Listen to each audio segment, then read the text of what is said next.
Feeling better?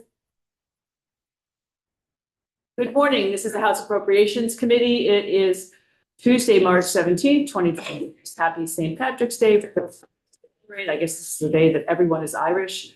It is 8:30 a.m. and we are seeing a lot of bills today, listening to a lot of bills today. And the first one up is now has a number H940. We will have possession of the bill once the floor starts in about an hour or so. So we'll probably vote on this a little later today, but in the meantime, we will hear it. And we have from the council. So welcome and take it away. Tell us about the bill. Thank you. Ellen Check out the Office of Legislative Counsel. H940 is one of House Energy's committee bills. It's a miscellaneous, so it's miscellaneous public utility subjects. But there are only 3 topics in here. Section 1 is a session law provision about how Burlington Electric Department can spend their thermal energy and process fuel funds. So as we have 3 electric efficiency utilities in the state, there are 3 utilities that do efficiency programs. Vermont Gas has its own, Efficiency Vermont and Burlington Electric Department have their own. There is a specific pot of money for thermal energy and process fuel efficiency. And the nature of Burlington Electric Department's work is a little bit niche compared to what Efficiency Vermont does. And that is because of the overlapping jurisdiction with Vermont gas systems. So the energy efficiency utilities are allocated funds either for electric efficiency and or thermal process fuel efficiency. Burlington Electric has been participating in this pilot program for the last 6 years that you all created called the Energy Efficiency Modernization Act, or EMA. That pilot program was scheduled to end this year. And what that did was allow Efficiency Vermont and Burlington Electric to expand the type of projects they're allowed to spend those funds on. So the pilot is coming to an end. Efficiency Vermont has not asked for further extension, but Burlington Electric Department would like at least one more cycle of being able to spend their thermal energy process fuel funds on more types of projects, because Vermont Gas Systems already does a lot of thermal efficiency work in their territory. So the language on page 1 through 3, those are setting up that BED specifically can use a portion of their thermal funds to do other types of services, including pages is on. It's going to allow them to do some transportation measures as well as weatherization. They need to use at least 60% of their budget of these funds on weatherization. Offered to their customers regardless of their existing fuel source. Yes, so it is a pretty narrow allowance for the Burlington Electric Department to spend these funds on additional programs they're not currently authorized to under law. Okay, so no new money here. Correct. Okay, we'll go into section 2. So We're section, going to wait till the end to ask for questions. Okay. We have to practice this today, but that's what we're going to do. We're going to wait till the end. so sections 2, 3, and 4 are updating the enhanced energy planning statutes to have that process merge with the new regional plan adoption process that was created as part of Act 181. So it's adding some additional, it's sort of adding to the regional planning process that you all passed 2 years ago, making sure that the energy planning process is also part of that. So the amendments across a couple different statutes on that title.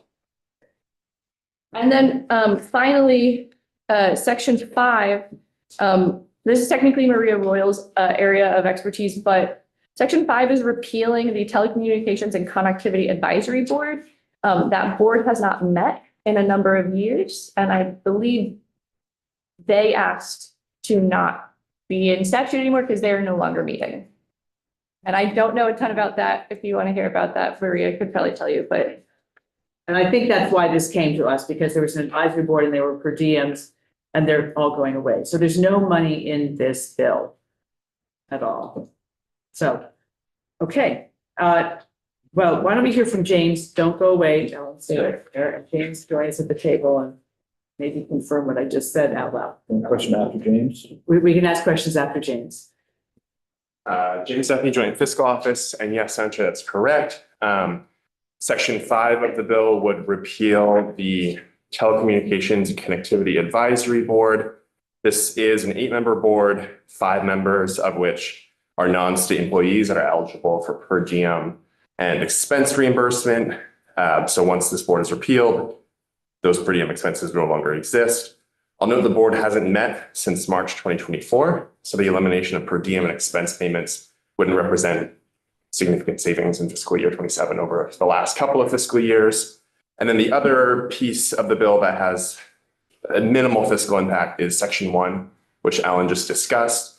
This deals with the permissible use of thermal energy and process fuel efficiency funds by the Burlington Electric Department. This doesn't raise any additional funds or enable any additional expenditures by Burlington Electric Department for those projects, but it continues existing authorization that gives Burlington Electric additional flexibility to use those funds in their customer base, given their kind of unique geographic overlap with the Vermont gas systems jurisdiction as well. Okay, so I have Lynn, Wayne, and John. Okay, I guess this is a question for Ellen. Come on back. What is it? What exactly is thermal efficiency and thermal, I mean, what is the energy source or what does it do? I mean, Thermal energy is heating energy. So it's Yeah. typically it's building energy usually. so when you have gas or oil or that's stuff. Yep. So what are thermal test wells?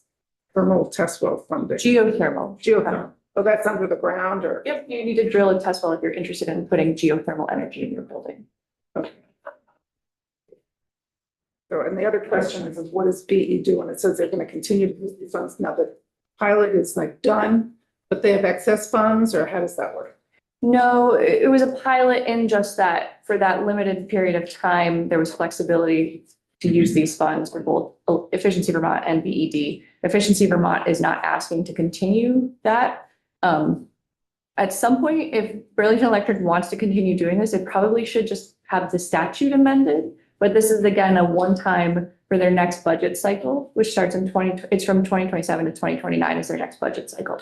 So for that, it gives them flexibility. So they still are getting the same portion of the funds they already get, but this is allowing them to use it on different programs. So it's expanding allowable uses, same money. Is that out of their normal everyday revenue or is this a Yes. special? It's out of their normal revenue? It's out of the fuel efficiency fund that is divided every cycle between Burlington Electric, Vermont Gas Systems, and Burlington and Efficiency Vermont. So the other two aren't going to use it at all? No, they are. They're going to use their normal share and under their normal procedures on what they can spend it on. Okay, so the pilot is, okay, so they did it, they all had it.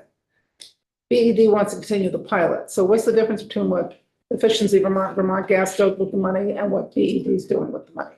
So part of it is transportation. They have an EV incentive program. Thermal energy is usually only to be spent on thermal energy projects like geothermal upgrades or like heat pumps. But because BED operates in this with an overlapping district with Vermont Gas Systems already does that type of work. And so that's why they need to, their customers overlap. So BED would like to do other things for money other than what Vermont Gas Systems is doing. Okay. And I How think long does the thermal fund go on for? Is this something that it ends like soon? Nope. They get funding every year from it. You get it, okay, thank you.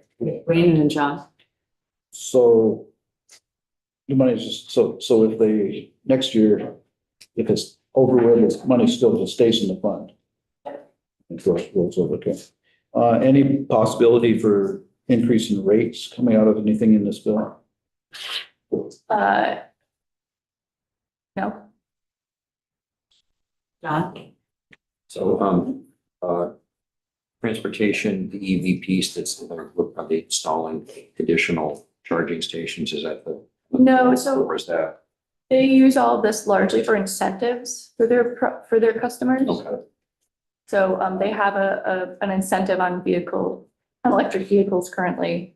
And then they do some other work like geothermal test wells. Yep.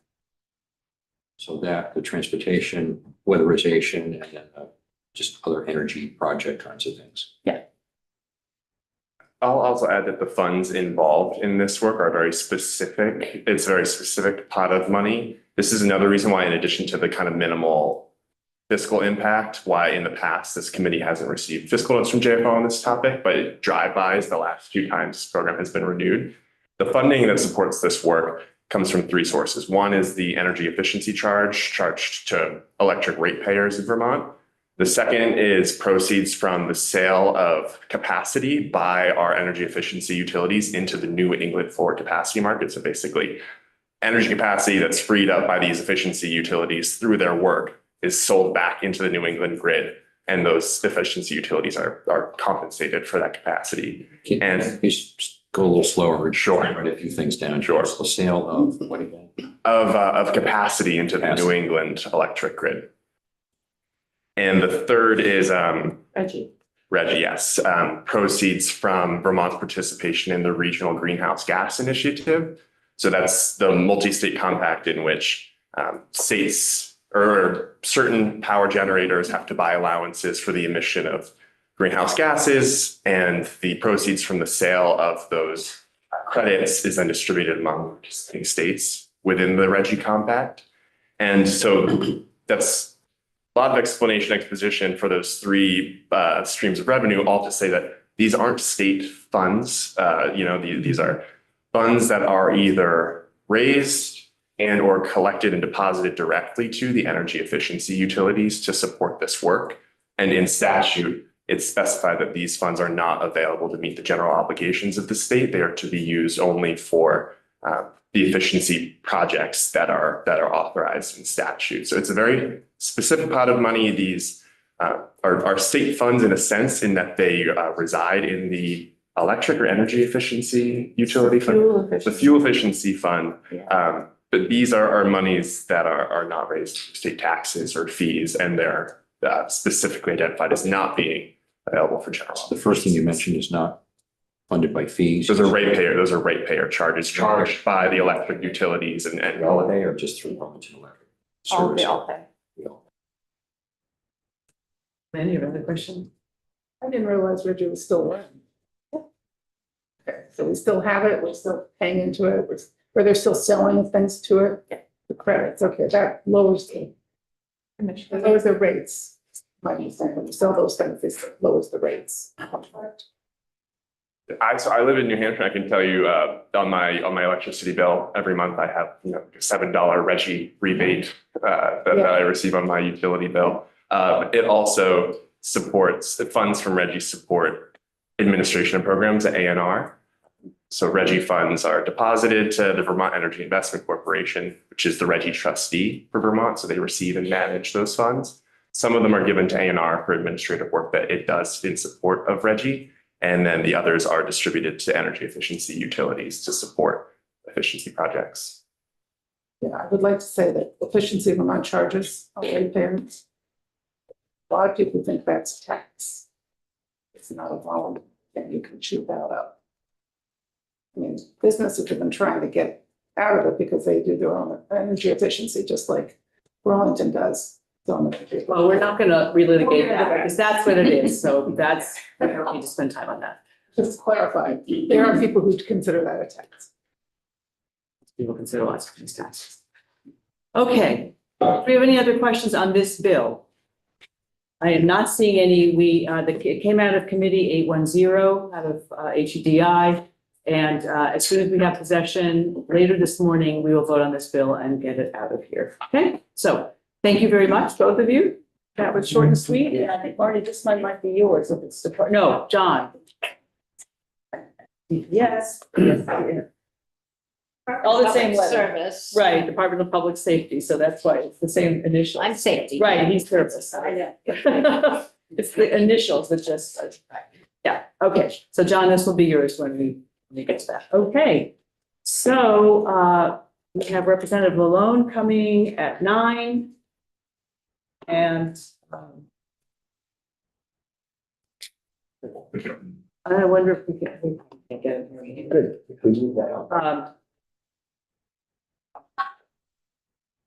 Yes, unless we have anything else anybody wants to talk about, we can just go off live and we'll